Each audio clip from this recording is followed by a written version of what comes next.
There are lots of little words that get picked up in the Tourette's community. Lots of abbreviations like TS for Tourette syndrome.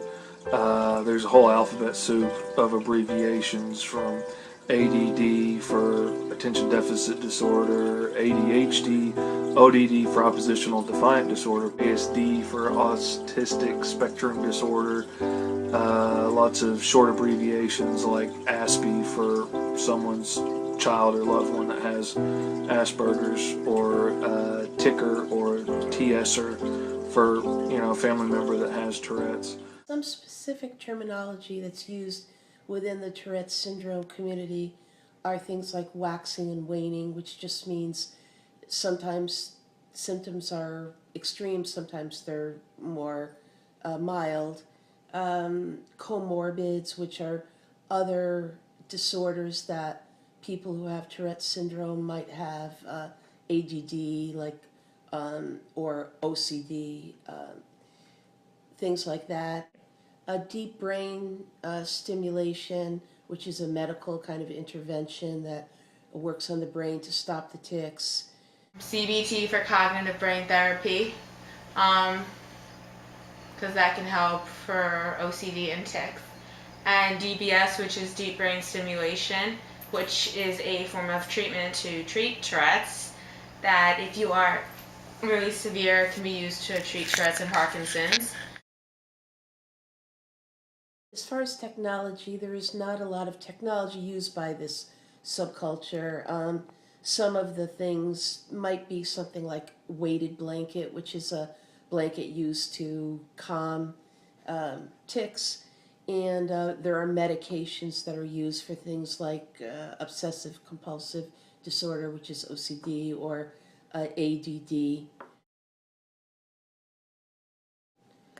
Some of the symbols used by this group would be the color teal, the ribbon that is used for breast cancer, only it's a teal color. And then there's like a guy doing a jumping jacks that's also used in their logo. The jumping jack is used because it symbolizes the motor tics. I get involved with the Tourette's community by, there's this page on Facebook called TikTok. I have plenty of supporters on there, and it's really great to have people on there who understand about Tourette's, because when you're talking to someone who doesn't understand Tourette's, it's just hard. Getting involved with the Tourette syndrome community can be a pretty tough thing because as a whole, we tend to be very reclusive, especially adults with Tourette syndrome, because, they've been picked on their whole lives. They don't like people staring at them or making fun of them. Getting involved in the online community has been a whole lot easier. Everybody's willing to go online and join in on Facebook groups and things like that. Do you think boys or girls are more affected by Tourette syndrome? Boys. Boys, why do you think that? Because there's lots of boys who have Tourette syndrome. Yeah, how do you know that? Because everybody at camp does, and my family does. Okay, what gender does Tourette syndrome affect more? Boys. Why do you say that? Because I see more boys at my camp. It's 3 to 4 times more likely to affect males. In terms of economic status, it doesn't care how much money you have, it doesn't care about your race. It's pretty non-discriminatory. As far as races, religions, socioeconomic statuses, ages, education levels that Tourette syndrome affects, Tourette syndrome hits everybody. It doesn't matter. It doesn't matter what race you are. It doesn't matter what religion. It doesn't matter how much money you have. There are definitely roles. There are definitely roles within the Tourette syndrome community. You got your newbie parents that have just gotten a diagnosis for their kids, and they're freaking out about every little thing. There are only unspoken rules within the Tourette's community. Like, don't make Tourette's jokes, and respect others' choices in regards to their treatment and their children's treatment. Also, not denying the existence of or making fun of other disorders.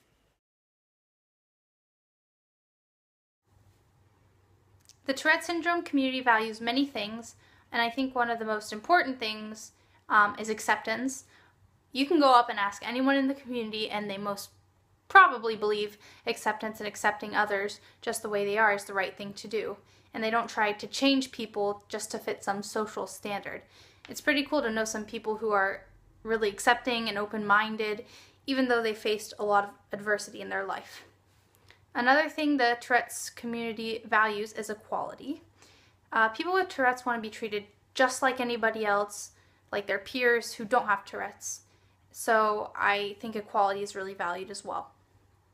Some other qualities the Tourette's syndrome community values are anti-bullying and companionship. These are issues that many people with Tourette's hold close to their heart because they've oftentimes been subjected to bullying. And I think for a lot of people, being bullied makes them want to help and make a difference. And so many people try to make friends with people who have also been in similar situations. And I think these things are what makes the Tourette's community so open-minded and accepting of everyone from all walks of life. And it's really an honor to be associated with a community that's trying to make such a difference in the world. There is no official hierarchy of authority within the Tourette syndrome community. I mean, it's not like the military. But as I said before, there definitely are those that have natural leadership qualities that are going to rise to the top. There are those that have the doer kind of personality that are going to get things done. Those are the kind of folks that are going to start the Facebook message groups and, build these communities of people together. Those are the kind of people that are going to go out there and do outreach. These are the kind of people that are going to film the documentaries. These are the kind of people that are going to reach out to those that are hurting and in need and try and help lift them up. The hardest part about living with Tourette's, well, that's a big one, to be honest. Living with Tourette's is really hard when you don't have anyone with you to go through it. It's still hard when you have someone to go through it with you, but it's way harder when you're alone. It's hard to go out in public and do your vocal tick and someone will stare at you and be like whispering to their friend saying, what is she doing? Why is she doing that? Or why is he doing that? So that's kind of frustrating, is when I go into public and people whisper about me. The hardest part about living with Tourette syndrome, is probably going out in public on a daily basis and getting the looks. Like I said a week ago, I had a horrible attack in public because I'm highly medicated so that I won't have attacks like what happened last week. And to have one like that after being so medicated for over 10 years is horrific, because I was in one of the largest malls of America. To have a good 500 people stare at you and give you that nasty look and just not understanding, and to be so out of control in your body to the point where you're beating yourself up and hitting yourself and cursing everybody out and, screaming, the F word and it's just like, you would think that people would realize oh, hey, there's something wrong with her. And I'm so out of it that I couldn't even sit there and educate them. But you just think that they'd realize oh, okay, something's wrong with her. I'm just going to continue going on. Or at least hey, let me double check and see if she's okay. Not oh, let me sit there, let me stare at her, let me laugh at her. I had an incident where a guy threatened to harm me and take my life because I couldn't stop ticking in public. And just the ignorance is probably the hardest part. It's helped me in that it's helped my kids, because my kids have gone to Tourette's Tourette syndrome camp. Excuse me. And they've been able to go to this camp and feel like they can just be themselves, and that's been really healthy for them. Up until I found the Facebook groups, I honestly felt like I was the only person in the world that was going through exactly what I'm going through. I saw a few documentaries, I saw some kids going to summer camp on TV, I saw a few clips on YouTube about people with Tourette's, but none of those people looked like me, none of those people acted like me. Most of those folks didn't have as a severe case as I had at the time. I'm on a lot of meds now.